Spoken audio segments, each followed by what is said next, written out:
Peter Boni, in your book, All Hands on Deck, you say that disruption creates 10 times the opportunity to advance your company and career.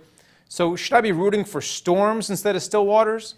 Well, storms happen whether you like them or not. Some of them are self-induced, whether it be lack of planning or poor management, but sometimes stuff happens.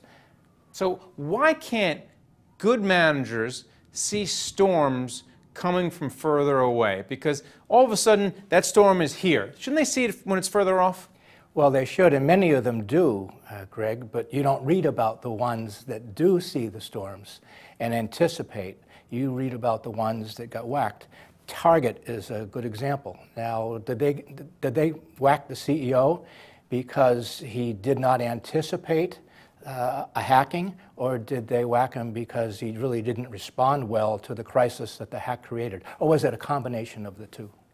Now, you developed a 12-step Kedge-Off process, and a Kedge-Off is to get your ship out of the mud. Can you give me the basic tenets of your process? Sure. Kedge-Off is a sailing term. When you run aground, it's the way forward, left to your own devices.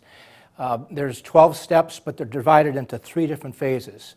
And there's 4 steps in each phase that I call the ABCs to advance, only because each step starts with the letter A, B, C, and S. You hatch your plan, and then you kick off your plan, and then you execute your plan. Does this apply to every single company? Because you were CEO of Safeguard Scientifics, which was an internet incubator, a very big one for a while. So does this apply to operating companies as well?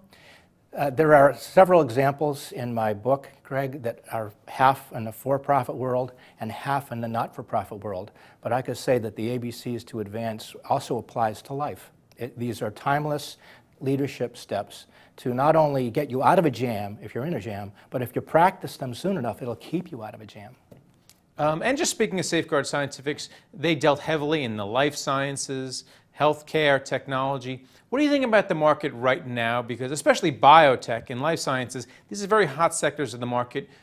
I know you've been out of Safeguard Scientifics for a few years. Yeah. What's your view of the market? You know, I'm not a stock picker in the market, but there's disruption all of the time, and the market anticipates some of that disruption or just reacts to it, sometimes rather blindly. Last year actually set a 6-year record for turnover at the top within the Fortune 500. So you ask the boards of directors of Target, AMD, McDonald's, Mattel, Credit Suisse, I can go on, what credentials they're looking for in the top dogs. And you're going to hear a lot less about convention and pedigree, and a lot more about the ability to manage through difficulty. So what I encourage people to do is to be the tested ship, get into a situation that has a little bit of hair on it, and comb that hair, and set yourself apart and become the tested ship, and set yourself up to advance. All right, thanks a lot for coming on and talking about a great book. Appreciate it, Greg.